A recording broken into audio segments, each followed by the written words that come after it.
నమస్కారం ప్రవాహ మీడియాకి స్వాగతం. హెడ్లైన్స్ చూద్దాం.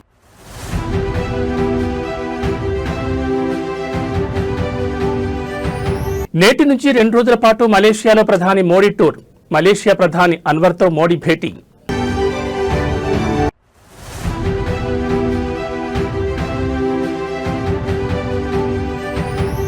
రాష్ట్రంలో సరికొత్త సాంకేతిక విప్లవానికి కూటమి ప్రభుత్వం శ్రీకారం.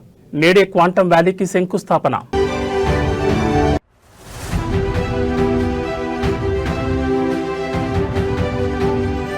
పొరపోరులో దూసుకెళ్తున్న కారు. నేడు కామారెడ్డి జిల్లాలో కేటీఆర్ పర్యటన.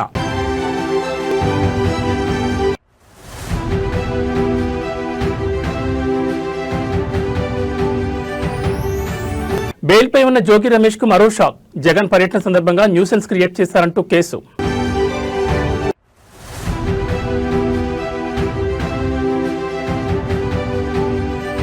అదనపు టారిఫ్లను తగ్గించిన ట్రంప్. రష్యా చమురు దిగుమతుల నిలిపివేతకు భారత్ కట్టుబడి ఉందని వెల్లడి. ఇక డీటెయిల్స్ చూస్తే ప్రధాని నరేంద్ర మోడీ 2 రోజుల మలేషియా పర్యటనకు బయలుదేరారు. ఈ పర్యటనలో భాగంగా ఆయన మలేషియా ప్రధాని అన్వర్ ఇబ్రహీంతో భేటీ కానున్నారు. రక్షణ, ఇంధనం, వాణిజ్యం, పెట్టుబడులు, విద్య, సంస్కృతి, పర్యాటక రంగాల్లో ఇరు దేశాల మధ్య ద్వైపాక్షిక సంబంధాలను మరింత బలోపేతం చేయడంపై ఇరువురు నేతలు చర్చించనున్నారు. ఈ పర్యటనకు బయలుదేరే ముందు ప్రధాని మోడీ ఒక ప్రకటన విడుదల చేశారు. రక్షణ, భద్రతా సంబంధాలను మరింతగా పటిష్టం చేసుకోవడమే మా లక్ష్యం. ఆర్థిక ఆవిష్కరణల భాగస్వామ్యాన్ని పెంపొందించుకుంటూ నూతన రంగాల్లో మా సహకారాన్ని విస్తరిస్తామని ఆయన పేర్కొన్నారు. డిజిటల్ ఆర్థిక వ్యవస్థ వంటి ఆధునిక అంశాల్లో కూడా మలేషియాతో కలిసి పనిచేయడానికి భారత్ సిద్ధంగా ఉందని ఆ ప్రకటనలో తెలిపారు. మలేషియా అభివృద్ధిలో అక్కడి భారతీయ సంతతి పోషిస్తున్న పాత్రను ప్రధాని మోడీ కొనియాడారు. మలేషియాలోని భారతీయులను కలుసుకోనున్నానని తెలిపారు. మలేషియా పురోగతికి వారి అపారమైన కృషి ఉందన్నారు. ఈ 2 దేశాల మధ్య ఒక సజీవ వంతెనలా వారు పోషిస్తున్న పాత్ర చారిత్రక స్నేహానికి బలమైన పునాది అందిస్తోందని మోడీ ప్రశంసించారు.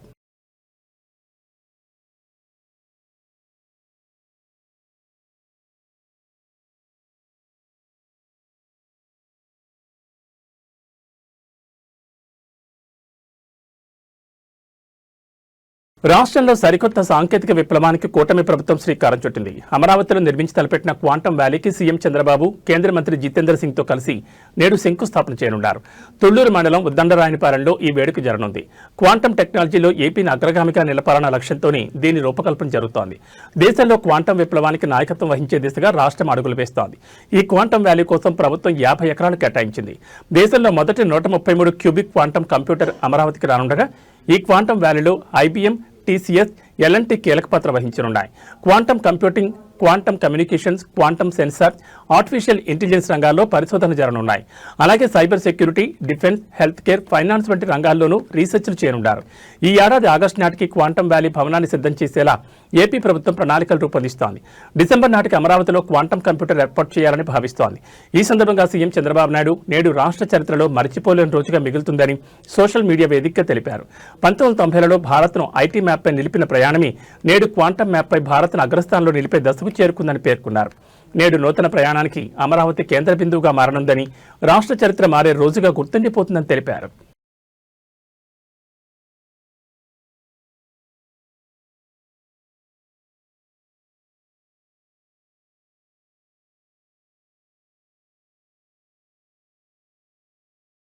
మున్సిపల్ ఎన్నికల ప్రచారంలో భాగంగా నేడు కామారెడ్డి జిల్లాలో బీఆర్ఎస్ వర్కింగ్ ప్రెసిడెంట్ కేటీఆర్ పర్యటించనున్నారు. బాన్సువాడ, బిచ్చుకుంద, ఎల్లారెడ్డి పట్టణాల్లో బీఆర్ఎస్ అభ్యర్థులకు మద్దతుగా ప్రచారం చేయనున్నారు. శనివారం మధ్యాహ్నం జిల్లాకు చేరుకోనున్న కేటీఆర్ ర్యాలీలు, కార్నర్ మీటింగ్లలో పాల్గొనున్నారు. అసెంబ్లీ ఎన్నికల్లో అబద్ధపు హామీలతో కాంగ్రెస్ ప్రభుత్వం వంచిన తీరును ఆయన ఎండగట్టనున్నారు. బీఆర్ఎస్ హయాంలో జరిగిన అభివృద్ధిని, కాంగ్రెస్ పాలనలో జరుగుతున్న అవినీతిని వివరిస్తూ ఓట్లను అభ్యర్థించనున్నారు. కాగా కేటీఆర్ పర్యటన నేపథ్యంలో బీఆర్ఎస్ నేతలు ఇప్పటికే విస్తృత ఏర్పాట్లు చేశారు. బాన్సువాడ, బిచ్చుకుంద, ఎల్లారెడ్డి పట్టణాల్లో ర్యాలీలు, కార్నర్ మీటింగ్లు జరిగే ప్రాంతాలను గులాబీ జెండాలతో ముస్తాబు చేశారు. మాజీ ఎమ్మెల్యేలు బాజిరెడ్డి గోవర్ధన్, జాచాల సురేందర్, హనుమంత్ షిండే దగ్గరుండి ఏర్పాట్లను పర్యవేక్షిస్తున్నారు. మధ్యాహ్నం బాన్సువాడకు చేరుకోనున్న రామన్న కొయ్యగుట్ట, అమరవీరుల స్తూపం నుంచి పట్టణంలోని ప్రధాన రహదారి వెంట రోడ్ షో నిర్వహించనున్నారు. అనంతరం అంబేద్కర్ చౌరస్తాలో సుమారు 10,000 మందితో నిర్వహించనున్న బహిరంగ సభలో పాల్గొంటారని ఆర్టీసీ మాజీ చైర్మన్ బాజిరెడ్డి గోవర్ధన్ తెలిపారు.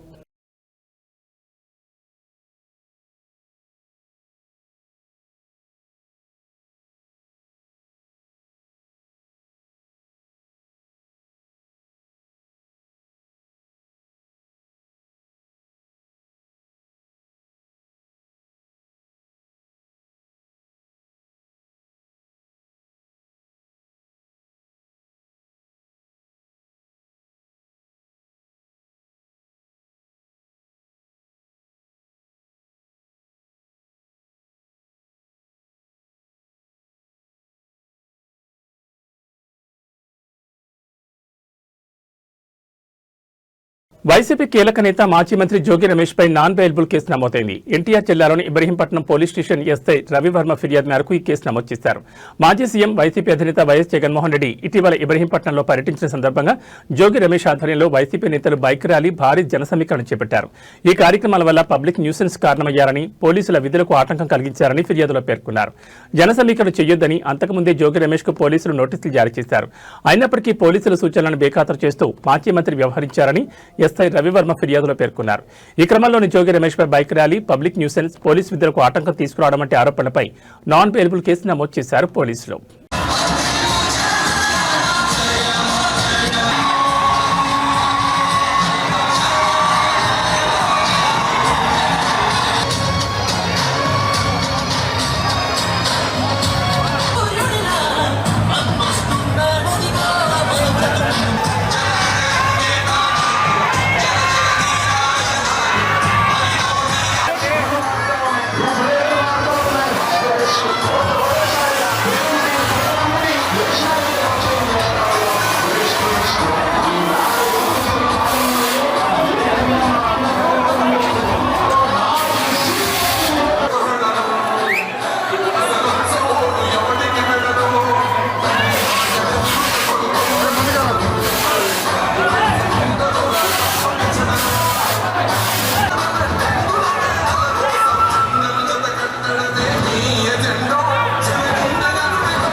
అరాచక ప్రభుత్వం నిన్నటి నుంచి ఏ విధంగా రాష్ట్రంలో వైఎస్ఆర్ కాంగ్రెస్ పార్టీ నాయకుల మీద, కుటుంబ సభ్యుల మీద, నివాసాల మీద ఏ విధంగా దాడి జరుగుతుందో మీరు అందరూ కూడా సభ్య సమాజం మొత్తం కూడా చూస్తూ ఉన్నారు. ఇప్పుడు ఈ క్షణంలో ఇబ్రహీంపట్నంలో ఉన్న నా ఇంటి మీద చంద్రబాబు నాయుడు కొడుకు లోకేష్ ఇద్దరు కూడా నా నివాసం మీద దాడి చేయడం కోసం, నా కుటుంబ సభ్యుల మీద దాడి చేయడం కోసం నన్ను ఏదైనా చేయాలి, కిరాతకంగా చేయాలి, రాక్షస ఆనందం పొందాలన్న ఉద్దేశంతో ఇప్పుడు దాడి జరుగుతున్న దృశ్యాలను మీరు మీడియా మిత్రులు అందరూ కూడా రాష్ట్ర ప్రజలందరూ కూడా గమనిస్తా ఉన్నారు. 83 రోజులు అన్యాయంగా అక్రమంగా ఒక ఫేక్ కేసులో చంద్రబాబు నాయుడు కొడుకు అన్యాయంగా ఇరికించి 83 రోజులు నన్ను జైల్లో పెట్టి నన్ను నా తమ్ముడిని రాక్షసానందం పొందారు. ఇది చాలేదా? ఇది చాలకపోగా పెట్రోల్ బాంబులు వేసి నన్ను నా కుటుంబాన్ని అంటే హతమార్చాలని చూస్తారా? ఏం చంద్రబాబు నాయుడు, ఏ లోకేష్, ఏంటి దుర్మార్గం? నన్ను అక్రమంగా 83 రోజులు నిర్బంధించింది చాలక, నన్ను నా తమ్ముడిని నా కొడుకును కూడా జైల్లో పెట్టింది చాలక, ఒక బలహీన వర్గాలకు సంబంధించిన జోగి రమేష్ ని నన్ను ఇబ్బంది పాలు చేయాలా, నన్ను హతమార్చాలా, నా కుటుంబాన్ని అంటే ఏ స్థాయికి వెళ్ళిపోతా ఉంది? ప్రజాస్వామ్యం, రాజ్యాంగం మొత్తం కూడా కూనీ చేస్తూ పోలీసు వ్యవస్థ చోద్యం చూస్తా ఉన్నారు. పోలీసులు చోద్యం చూస్తా ఉన్నారు. పోలీసుల సమక్షంలో దాడా? పోలీసు చోద్యం చూస్తారా? లోకేష్ కి చెప్తా ఉన్నా మీ ద్వారా, నా ఇంటికి నీళ్ళు ఎంత దూరమో నీ ఇంటికి నా ఇల్లు అంతే దూరం. ఇవాళేమో సంబరపడుతున్నాయో, రాక్షస ఆనందం పొందుతానో హెచ్చరిస్తా ఉన్నా. మీడియా మిత్రుల ద్వారా చెప్తా ఉన్నా, రాష్ట్ర ప్రజల సమక్షంలో చెప్తా ఉన్నా, ఇది దుర్మార్గమైన చర్య. నేనేం చేశానా? నువ్వు 83 రోజులు నీ అయ్యా నువ్వు నన్ను జైల్లో పెట్టి రాక్షసానందం పొంది చాలక నా ఇంటి మీద దాడి చేస్తావా? Petrol bomb. ప్రభుత్వ సలహాదారు కె కేశవరావు కుమారుడు వెంకట్ కు బెదిరింపులు రావడం ప్రస్తుతం రాజకీయంగా హాట్ టాపిక్ గా మారింది. బంజారాహిల్స్ లోని 1100 గజాల స్థలానికి సంబంధించిన వ్యవహారంలో హైకోర్టులో గడీల రఘువీర్ రెడ్డి, అన్వేష్ రెడ్డి కలిసి పిలివేసి వెంకట్ ను తీవ్రంగా బెదిరింపులకు గురిచేసినట్టుగా తెలుస్తోంది. ఈ వివాదాన్ని పరిష్కరించుకోవాలన్నా లేదా పనులు సజావుగా సాగాలన్నా తమకు 3 కోట్లు ఇవ్వాలని నిందితులు డిమాండ్ చేస్తున్నారు. డబ్బులు ఇవ్వకపోతే తీవ్ర పరిణామాలు ఎదుర్కోవాల్సి వస్తుందని హెచ్చరించడంతో వెంకట్ ఆందోళనకు గురయ్యారు. ఈ క్రమంలోనే తనను వేధిస్తున్నారని, ప్రాణహాని ఉందని వెంకట్ బంజారాహిల్స్ పోలీస్ స్టేషన్లో లిఖితపూర్వకంగా ఫిర్యాదు చేశారు. నిందితులు తనను మానసికంగా ఇబ్బంది పడుతూ భారీ మొత్తంలో డబ్బులు వసూలు చేసేందుకు ప్రయత్నిస్తున్నారని ఫిర్యాదులో పేర్కొన్నారు. ఆ ఫిర్యాదును స్వీకరించిన పోలీసులు కేసు నమోదు చేసుకుని దర్యాప్తు చేస్తున్నారు. ఓ కారులో వచ్చిన కొందరు వ్యక్తులు సింగనమల టీడీపీ ఎమ్మెల్యే బండారు శ్రావణి ఇంటి వద్ద నిమ్మకాయలు, తెల్ల నువ్వులు పడేసి వెళ్లడం తీవ్ర కలకలం రేపింది. గత కొంతకాలంగా ఎలాంటి ఘటనలు జరుగుతుండటంతో ఎమ్మెల్యే కుటుంబ సభ్యులు భయాందోళనకు గురవుతున్నారు. తాజాగా ఓ స్విఫ్ట్ కారులో వచ్చిన కొందరు వ్యక్తులు ఎమ్మెల్యే ఇంటి ఎదుట నిమ్మకాయలు, తెల్ల నువ్వులు పడేసి అక్కడి నుంచి వెళ్లిపోతుండని గమనించిన ఎమ్మెల్యే అనుచరులు వెంటనే వారిని వెంబడించేందుకు ప్రయత్నించగా కారు అతివేగంతో అక్కడి నుంచి వెళ్లిపోయింది. ఆ కారుకు ఏపీ 39KX0986 నెంబర్ ఉన్నట్లు గుర్తించారు. ఇటీవల కొన్ని నెలలుగా తమ ఇంటి వద్ద ఇదే తరహా ఘటనలు జరుగుతున్నాయని ఎమ్మెల్యే శ్రావణి అనుమానం వ్యక్తం చేశారు. ఈ ఘటనల కారణంగా తమ కుటుంబ సభ్యులు తరచూ అనారోగ్యానికి గురవుతున్నారని పేర్కొన్నారు. ఈ కుట్ర వెనుక సింగనమల నియోజకవర్గానికి చెందిన ఓ అసమ్మతి నేత హస్తం ఉండొచ్చని ఎమ్మెల్యే వర్గీయులు అనుమానిస్తున్నారు. రాజకీయంగా ఎదుర్కోలేక ఇలాంటి మార్గాలు ఎంచుకుంటున్నారని వారు ఆరోపించారు. ఈ ఘటనపై ఎమ్మెల్యే అనుచరుల ఫిర్యాదు మేరకు అనంతపురం 2 టౌన్ పోలీసులు కేసు నమోదు చేశారు. కారు నెంబర్తో పాటు సీసీటీవీ ఫుటేజ్ ఆధారంగా నిందితులను గుర్తించేందుకు దర్యాప్తును వేగవంతం చేసినట్లు పోలీసులు తెలిపారు.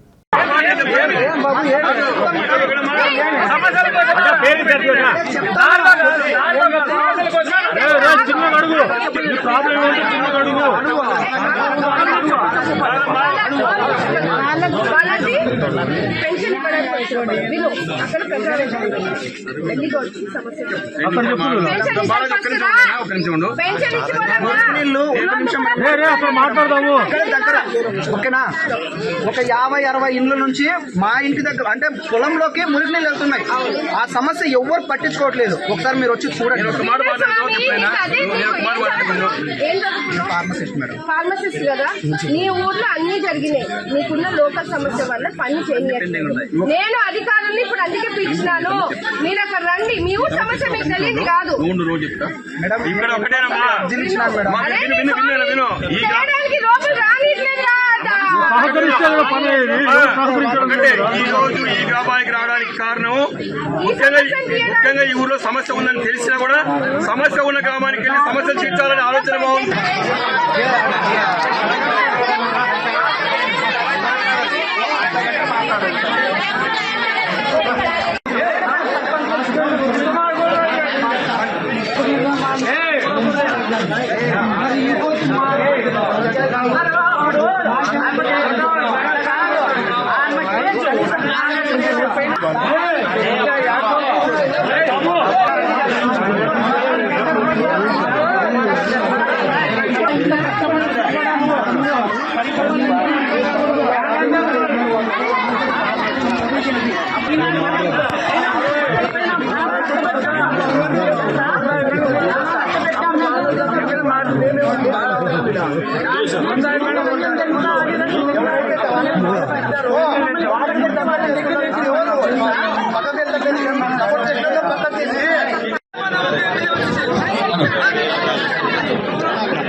వందే భారత్ రైళ్లను పేల్చేస్తామని బెదిరిస్తూ రైల్వే అధికారులకు ఓ ఆగంతకుడు లేఖ రాసిన ఘటన కలకలం రేపింది. ఈ లేఖ ఈ నెల 3వ తేదీన ఓ పోస్టు ద్వారా రైల్వే జీఎం చేరినట్లు అధికారులు తెలిపారు.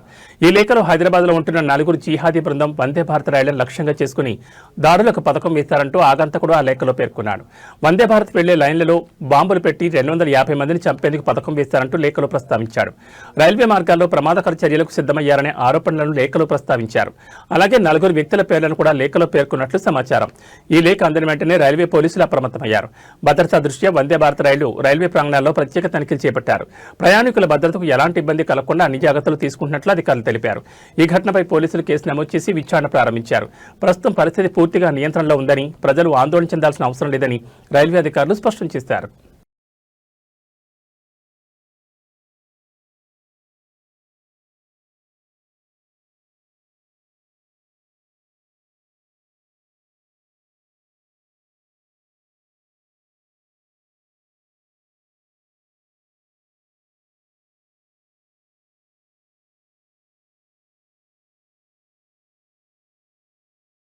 మేడ్చల్ జిల్లా బోడుపల్లికి చెందిన మహిళా సాఫ్ట్వేర్ ఇంజనీర్ విజయారెడ్డి తన 2 పిల్లలతో కలిసి ఆత్మహత్య చేసుకున్న ఘటనలో మిస్టరీ వీడినట్టుగా తెలుస్తోంది. డిప్రెషన్తోనే ఆమె చనిపోవాలని నిర్ణయం తీసుకున్నట్లుగా పోలీసులు ప్రాథమికంగా ఓ అంచనాకొచ్చారు. అయితే ఆమె డిప్రెషన్ కారణాలపై కేసులో మరింత సమాచారం సేకరించాల్సి ఉన్నట్లుగా తెలుస్తోంది. మొదటి నుంచి తల్లి మాటలను తూచా తప్పకుండా పాటించేలా పిల్లలు ఉండడంతో ఆ కంట్రోల్తోనే వాళ్లను కూడా ఆమె తన వెంట తీసుకెళ్లినట్లుగా పోలీసులు భావిస్తున్నారు.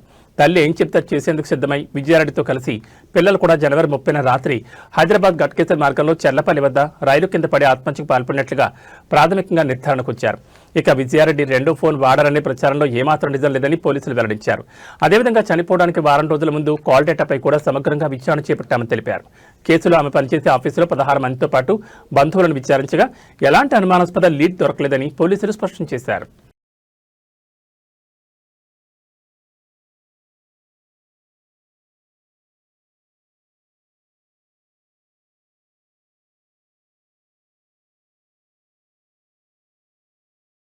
హైదరాబాద్ విజయవాడ జాతీయ రహదారిపై ఎన్టీఆర్ జిల్లా కంచికిచర్ల మండలం కేసర్ వద్ద ఓ ప్రైవేట్ ట్రావెల్స్ బస్సు అగ్ని ప్రమాదానికి గురైంది. బస్సు దగ్ధమైనప్పటికీ డ్రైవర్ అప్రమత్తతో పెను ప్రమాదం తప్పింది. ప్రయాణికులందరూ సురక్షితంగా బయటపడడంతో అందరూ ఊపిరి పీల్చుకున్నారు. హైదరాబాద్ నుంచి విజయవాడకు బయలుదేరిన ప్రైవేట్ ట్రావెల్స్ బస్సులో ఒక్కసారిగా వెనుక భాగంలో మంటలు చెలరేగాయి. వెనుక నుంచి పొగలు మంటలు రావడానికి గమనించిన డ్రైవర్ వెంటనే అప్రమత్తమై బస్సును రోడ్డు పక్కకు నిలిపివేసి ప్రయాణికులను క్షణాల్లో బయటకు దించాడు. అప్పటికే మంటలు వేగంగా వ్యాపించడంతో బస్సు పూర్తిగా దగ్ధమైంది. బస్సులో ఉన్న మొత్తం 39 మంది ప్రయాణికులు సురక్షితంగా బయటపడడంతో పెను ప్రమాదం తప్పింది. ఈ ఘటనలో ఎవరికీ గాయాలు కాలేదని అధికారులు తెలిపారు. డ్రైవర్ తీసుకున్న సత్వర నిర్ణయంతోనే పెద్ద ప్రమాదం తప్పిందని స్థానికులు చెబుతున్నారు. బస్సు అగ్ని ప్రమాదం కారణంగా జాతీయ రహదారిపై ట్రాఫిక్ అంతరాయం ఏర్పడింది. సమాచారం అందుకున్న పోలీసులు ఘటనా స్థలానికి చేరుకుని ట్రాఫిక్ ను క్లియర్ చేశారు. అగ్నిమాపక సిబ్బంది అక్కడికి చేరుకుని మంటలను అదుపులోకి తీసుకొచ్చారు. బస్సు వెనుక భాగంలో ఉన్న ఇంజన్ లేదా వైర్లలో సాంకేతిక లోపం వల్లే ఈ అగ్ని ప్రమాదం జరిగి ఉండొచ్చని పోలీసులు ప్రాథమికంగా అనుమానిస్తున్నారు. ఘటనపై కేసు నమోదు చేసి దర్యాప్తు చేపట్టారు.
మంచిర్యాల జిల్లా బెల్లంపల్లి పట్టణంలోని బెల్లంపల్లి బస్తీ ఇంటిగ్రేటెడ్ బాలికల వసతిగృహం విద్యార్థులకు ఫుడ్ పాయిజన్ కావడంతో దవాఖానాకు తరలించారు. శుక్రవారం రాత్రి హాస్టల్లో భోజనం చేసిన కాసేపటికే విద్యార్థులకు వాంతులు, విరేచనాలు, గొంతు మండటం, శ్వాస తీసుకోవడంలో ఇబ్బంది కలిగింది. బీఆర్ఎస్పీ జిల్లా అధ్యక్షుడు బడికల శ్రావణ్, నాయకులు అరుణ్ ప్రసాద్, ఈట రాకేష్, నరేష్, మహంత్ ఆధ్వర్యంలో ప్రత్యేక వాహనాలు ఏర్పాటు చేసి బెల్లంపల్లి ప్రభుత్వ దవాఖానాకు తరలించారు. 6, 7వ తరగతి చెందిన 15 మంది విద్యార్థులు దవాఖానాలో చికిత్స పొందుతున్నారు.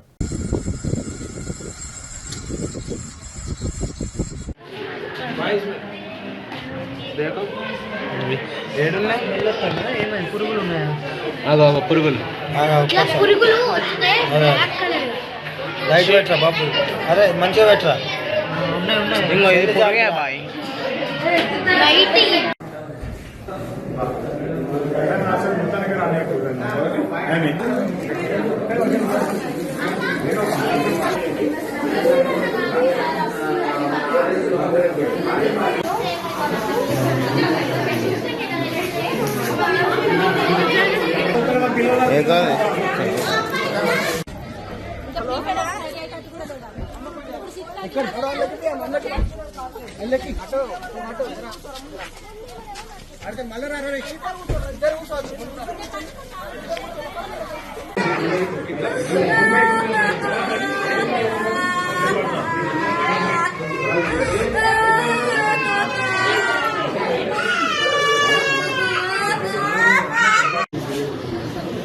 ఏమి పడుతున్నాం, చలిపెడుతున్నా. ఏం కాదు, ఏం కాదు, భయపడకు.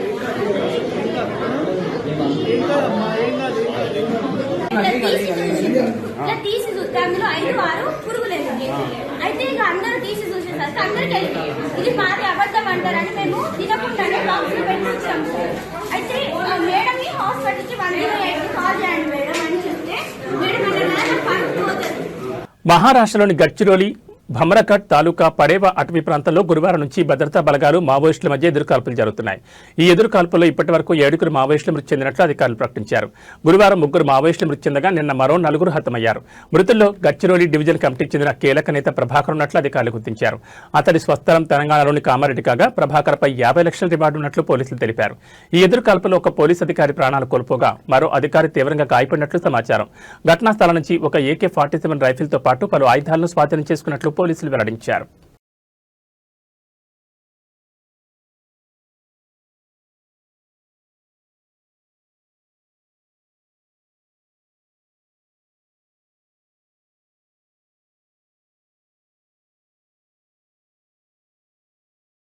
అమెరికా అధ్యక్షుడు డొనాల్డ్ ట్రంప్ భారత్కు శుభవార్త చెప్పారు. ఇటీవల భారత్పై విధించిన ప్రతీకార సుంకాలను రద్దు చేసినట్లు ప్రకటించారు. రష్యా నుంచి చమురు దిగుమతులను ఆపేసే విషయంలో భారత్ కట్టుబడి ఉందని, దీంతో టారిఫ్లను తగ్గిస్తున్నామని ట్రంప్ చెప్పారు. ఈ మేరకు ఎగ్జిక్యూటివ్ ఆర్డర్పై ఆయన శుక్రవారం సంతకం చేశారు. అమెరికా, భారత్ల మధ్య ఇటీవల కుదిరిన ట్రేడ్ డీల్లో భాగంగా 7% టారిఫ్లను ట్రంప్ తగ్గించిన విషయం తెలిసిందే. తాజా ప్రకటనతో భారత్పై అమెరికా పన్నుల భారం 18% తగ్గింది. రష్యా, ఉక్రెయిన్ యుద్ధం నేపథ్యంలో రష్యా నుంచి చమురు దిగుమతి చేసుకుంటున్న దేశాలపై ట్రంప్ అప్పట్లో ప్రతీకార సుంకాలు విధించారు. ఆయా దేశాల నుంచి అగ్రరాజ్యానికి దిగుమతి అయ్యే వస్తు సేవలపై 25% పన్నులు విధించి అమలు చేశారు. ఈ జాబితాలో భారత్ కూడా ఉంది. దీనికి తోడు భారత్పై అదనపు సుంకాలు మరో 25% విధించారు. మొత్తంగా 50% టారిఫ్లు విధించడంతో భారత్ ఎగుమతిదారులు తీవ్రంగా ఇబ్బంది పడ్డారు. ఇటీవల కుదిరిన ట్రేడ్ డీల్ తర్వాత అదనపు సుంకాలను 25% నుంచి 18% ట్రంప్ తగ్గించారు. దీంతో భారత్పై ప్రతీకార సుంకాలు 25%, అదనపు సుంకాలను 18% అమెరికా అధికారులు వసూలు చేశారు. ట్రంప్ తాజా ప్రకటనతో ఇకపై భారత్ వస్తు సేవల మీద కేవలం 18% పన్నులు మాత్రమే వసూలు చేయనున్నారు.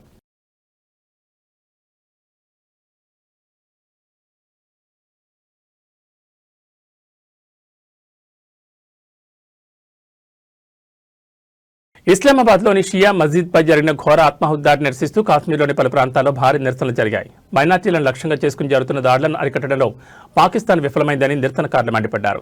శ్రీనగర్, బుద్గాంలలో ప్రజలు రోడ్లపైకి వచ్చి పాక్ ప్రభుత్వానికి, ఉగ్రవాదానికి వ్యతిరేకంగా నినాదాలు చేశారు. ఈ దాడిలో మృతుల సంఖ్య 69కి చేరగా వందలాది మంది గాయపడ్డారు.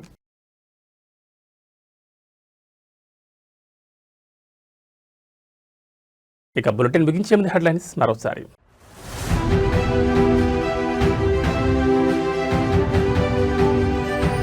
నేటి నుంచి 2 రోజుల పాటు మలేషియాలో ప్రధాని మోడీ టూర్.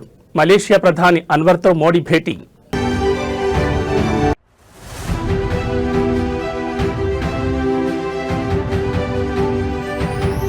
రాష్ట్రంలో సరికొత్త సాంకేతిక విప్లవానికి కూటమి ప్రభుత్వం శ్రీకారం. నేడే క్వాంటం వ్యాలీకి శంకుస్థాపన.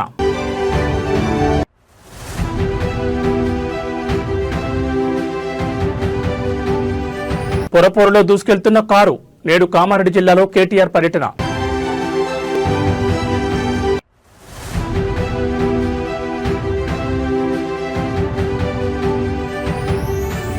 బెయిల్పై ఉన్న జోగి రమేష్ కు మరో షాక్. జగన్ పర్యటన సందర్భంగా న్యూసెన్స్ క్రియేట్ చేశారంటూ కేసు.